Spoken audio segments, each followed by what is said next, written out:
Hello and welcome to Two Wheels Extra. Coming up on this week's show. It's a budget special, so Fran and I test two budget scooters that prove cheap can be cheerful. Guest presenter Louise Brady checks out two of the most practical and affordable and still desirable bikes on the market, the Bandatt and the Frazer. And we get rough in the jungle as we blast around on two bikes desperate to prove that size really doesn't matter. All this and so much more on our budget special Two Wheels Extra.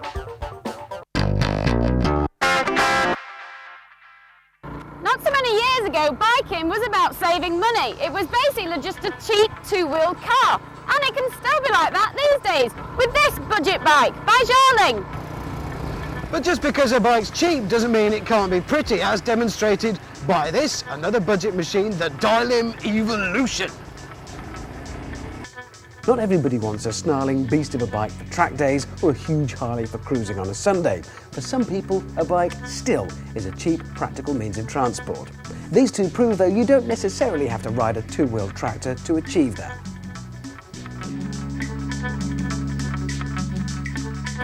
This does not feel like a budget bike. Not only does it look good, it feels it as well. The riding position is amongst the most comfortable I've ever tried. It is so relaxed. Usually on a 125, you're busy trying to wring every last little bit out of the horsepower.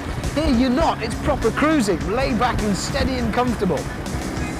On the Evolution, you could easily be on a bike 3 or 4 times this size. I just can't believe how comfortable this thing is. So I'm on the Jarling JH125G, imported from China and on sale in the UK for a mere £1,400. Made under licence from Honda, it features a very basic 4-stroke single-cylinder 125 engine. And don't be fooled by this bike's appearance. It's had a 21st century makeover. It's still a pretty old-fashioned bike underneath. But it's suitable for the commuter, and they're expecting bad weather obviously, because they've even fitted mud flaps as standard.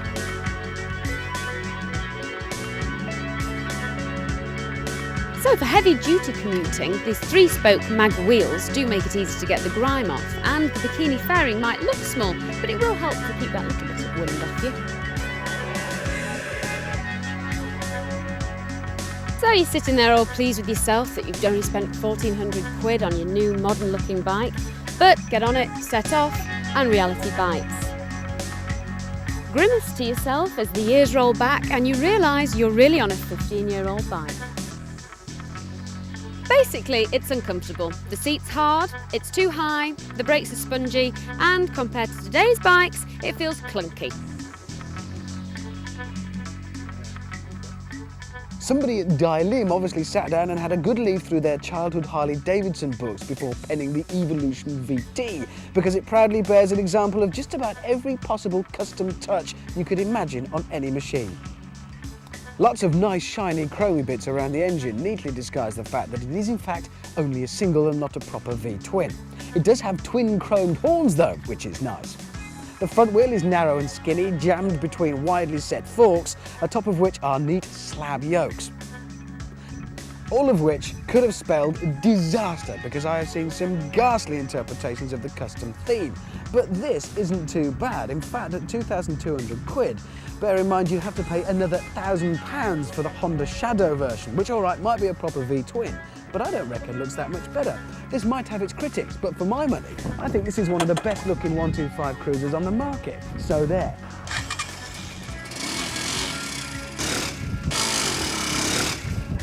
Do you know, I'm not sure I'm on a budget bike at all with the Evolution. Okay, it is 2,200 quid, but that's well above £1,000 below the nearest competitor that's as stylish. The switchgear is nice and shiny, the bars are in just the right position, and that's a good point. The riding position for me is ideal. The seat is low, wide, and best of all, comfy. There's enough power from the single-cylinder engine, but hey, what do you expect? This is a learner-legal, restricted 125. Enough is enough. For me, it is a great interpretation of the street cruiser style, all in a 125cc form. What a bargain.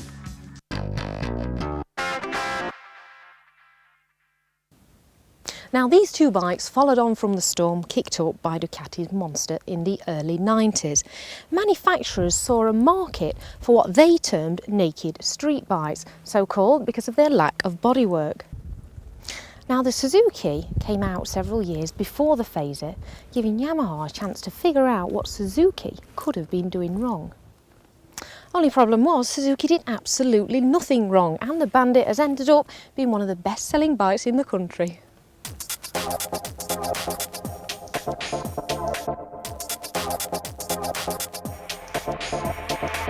In the handling department, you'll find that both bikes steer relatively quickly, although the Yam has a slight edge on getting down into the corners.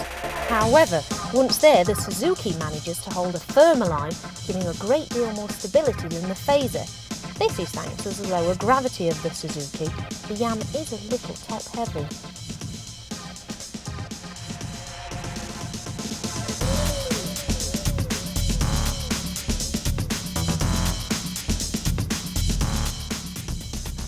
Now take a look at the Suzuki Bandatt. Its symmetrical looks have won it many a biker's heart. It looks tough and fairly mean, but underneath that hard exterior, it's a very friendly motorcycle indeed.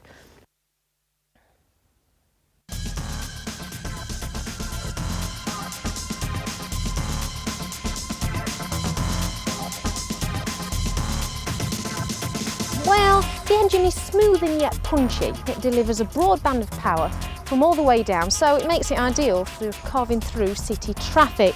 The Bandatt's brakes, well, I've got to say they are distinctly average, with less feel and less power to stop than the Frazer.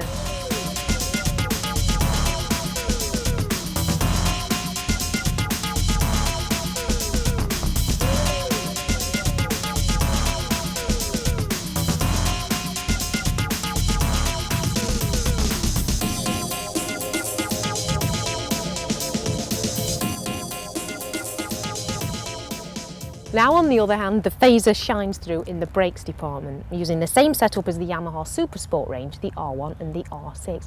The brakes are absolutely fantastic. So where the Bandatt might gain a little on the straights, the Yamaha certainly makes up for in those corners. There's enough power here to stop a bike twice its weight.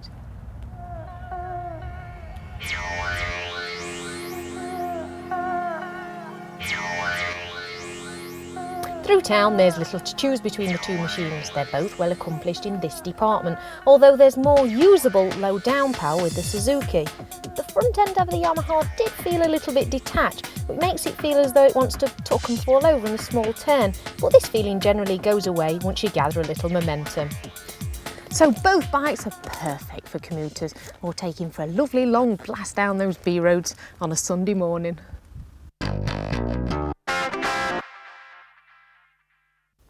And as usual, it's time for our fashion slot. And today we're looking at the more stylish side of motorcycling. So to that end, we've got a whole load of stylish clobber for you that we've sifted through, ready to try on. To the changing room, I think.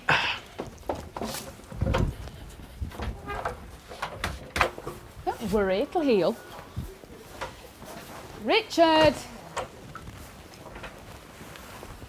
I don't like it. Don't like my outfit this week at all. Right, you've got middle of the range. I've got cheap budget stuff, and we've got our volunteer for this week with the expensive stuff. You're coming out, Joe? Come out! Joe works here and looks after stuff here at Millennium Bikes, upstairs where the clothing is, and we've volunteered her to do this week's stuff. Got my list here, Fran. Oh, that's good.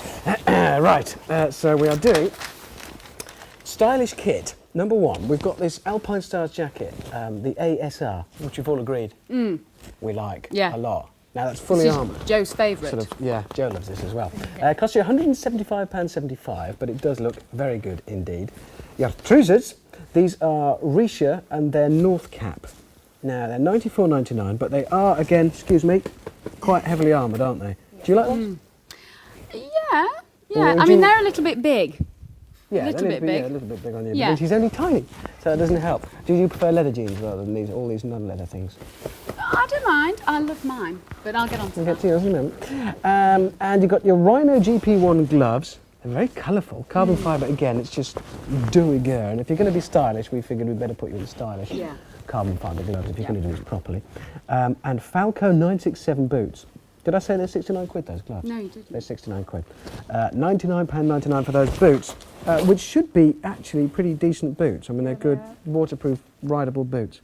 Nice. All in all, we think that's quite stylish. Yeah. That's our most stylish. Thank you very much indeed, Jeff. You can go back upstairs and sell some more stuff now. Right, mid-range stuff. What you got, Fran? That's me. I've got an Ixon Octane jacket. Now you really like that, don't I you? love it. It's 99 quid. Yeah. But it's really smart. I think it's quite trendy and funky, this. Yeah, it's very good around town. You look good on a scooter, look good on a nice cafe racer. It's got armour, but you Yeah. just can't feel it. It's fantastic. It's so comfortable. And it should be pretty waterproof as well. I think that's good value. Now I can tell you, your trousers are Alpine Star AST. Yeah. They're £79.99. They're absolutely without detail apart from the Alpine Star. But I logo like there. that. Yeah, they are quite Yeah. stylish again, Yeah. aren't they? Yeah. Should be pretty waterproof. Is there any armour in there on the hips or on the knees or anywhere?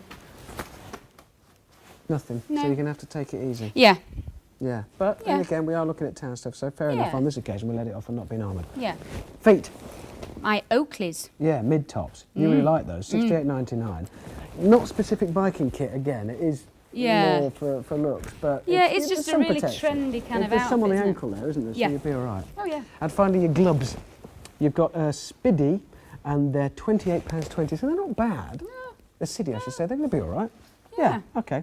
I'll do So me it's now. cheapo range now, then. I am rather reluctantly modelling this week's budget ensemble of a stylish nature. Shut up! Right, the jacket, first of all. It's a Rhino RST jacket. It's only 40 quid. Yeah. And it's got some armaments in there, and it's a degree of waterproofing. You'll be all right. Now, do you want to see style? I certainly would love to. Ixon Master trousers. Aren't they just... Hey, look, if you're just looking for something to pull on over your jeans, there's no padding in them, but, you know, they're they're- going to fold up quite small, aren't they, if you need to just shove them in your I don't know, they're waterproof. They're £29.99, which isn't bad. I've got cheap gloves on, Buffalo Scoots. They're all right. There's a degree of waterproofing. They're 20 quid. £19.99. not bad, is It's it? all right, isn't it? Really? They are waterproof. Yeah. And finally, to complete this week's stylish but budget ensemble, my City Country boots. Now, of course, they're made by people who make boots and gloves and all sorts, well, you know the name, but they're obviously not really specialised biking I like stuff. them. Do you? Yeah. Do you want them? No. Okay, fair enough. They're 44 quid, and they don't go. So I think this is a stylish outfit. Isn't that stylish, but as something just to ride around town, you'll get away with it. And that is this week's guide to stylish clothing. Join me and Rich after the break when we get up to Mischief on a couple of baby bikes.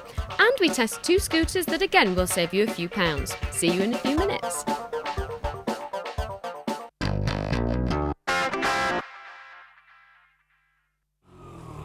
Welcome back. Never has there been a more budget bike than the monkey bike, and this its distant cousin, the Dax. Well, now they're back, being recreated as replicas. You can buy them, and we're going to be looking at both of them just as soon as Fran arrives with hers. Richard! Hi, mate! Nice! Princess Fran. Oh. In the early 1960s, the monkey bike first romped into a muddy field, probably at a pop festival or something, and then some years later disappeared. But the League of Adoring Fans didn't. And so they're back today. And I've got a pink one. Richard, can you help me down with this? Yes. Jump it, Your Majesty, on your little pink moped. Oh, get a footman to help, maybe. No, can somebody help me down with this?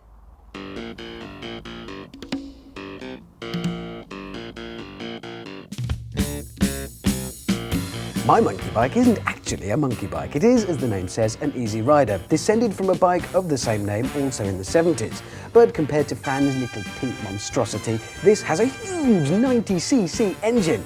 Actually, it's more than enough. It's also got a practical manual gearbox, so it feels quite proper to ride, just a little bit small. Wheels not much bigger than 10p pieces do not make for inspiring handling. It does feel a little wobbly, but enormous fun, and they've got everything you need. Except perhaps a little more power. Oh, and sharper brakes. Oh, and they could look different. Other than that, huge fun. Well, once His Majesty had kindly got me down and I was let loose to grip the throttle and let rip on my new pink monkey bike, I can't even begin to explain how it feels to actually go fast on something that looks as though it belongs in a kiddie's nursery. Closer look, however, reveals disc brakes, solid suspension, a 50cc engine and the knobbliest of tyres that a JCB would be proud of.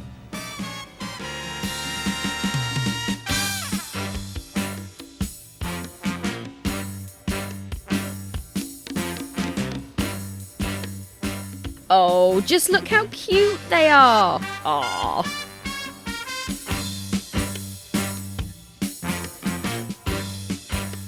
Fran, these things have really woken your maternal instincts, haven't they? Yeah, because they're all cute and lovely. Are they road legal? Yeah. We've got indicators, haven't we? Yeah. Yes! Gotta be tried. Ooh.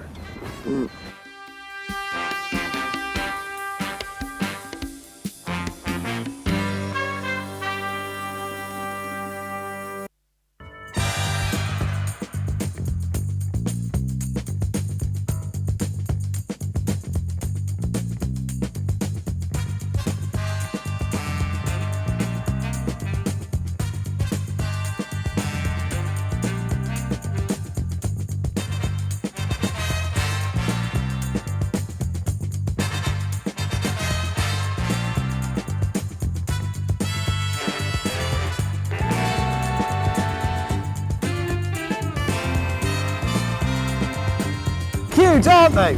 Well, there's no shortage of people who'd agree with you. That's why these replicas are being produced. We went to talk to Cyril, who knows a lot more about it.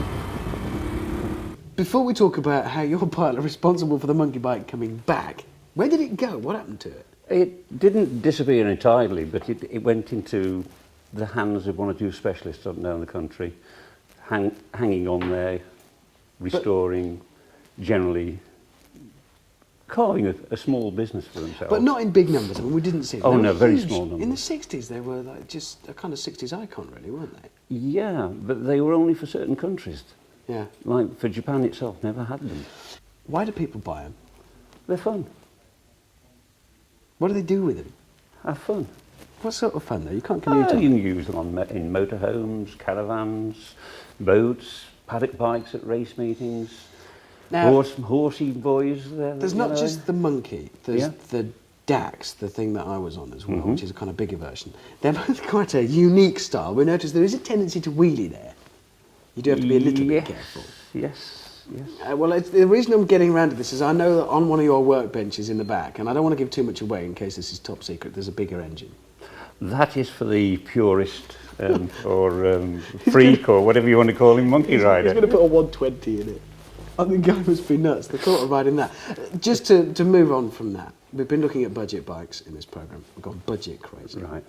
If we are shopping on a budget and we're looking for something from a manufacturer maybe we haven't heard of, or maybe something that's imported that we don't know much about, Right. are there any pitfalls? Do we have to be very careful? Yeah, watch out for the parallel and grey imports.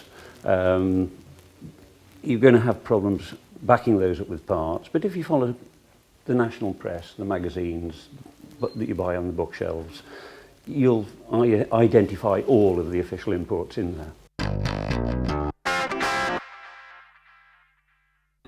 After the cute but rather rough monkey bikes, now for something with a little bit of sophistication. Both from Daelim in South Korea, both proper scooters, but both still very much on a budget.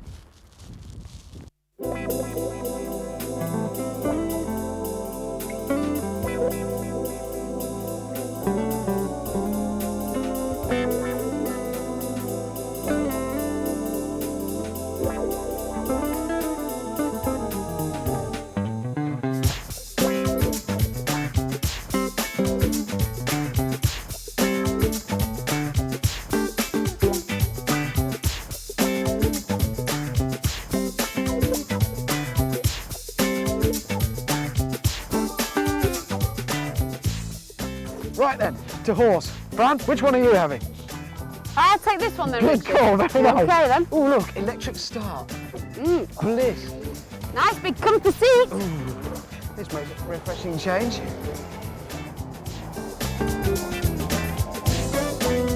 Fran chose the Daelim Message 50cc. Costs you £1,139, a steal. It's air-cooled and has a two-stroke single-cylinder engine. It's also available in lovely green.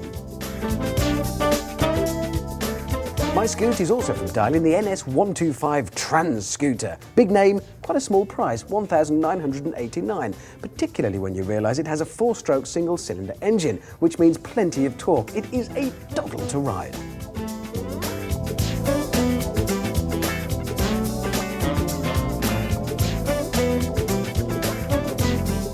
It may not look like the sharpest tool in the box, but it's comfortable, and those odd-shaped lights, front and back, do have a certain appeal. They certainly stand out from the crowd anyway.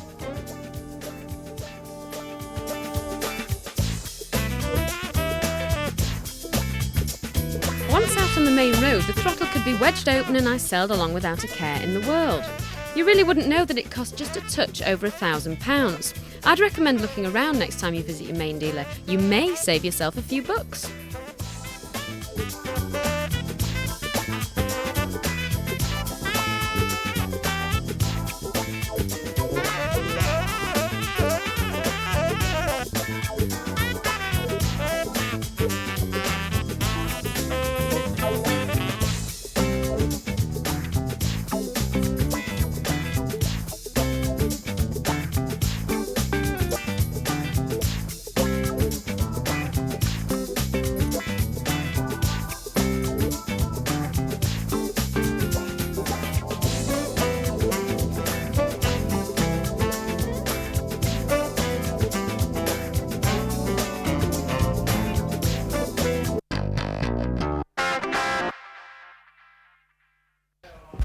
And this is the Max shirt. Now, it's pretty bright, isn't it? You'd pay about £22 for this one, but you can pay up to £40 for a shirt like this. Now, you should have full body... No? Yes? Oh, boom!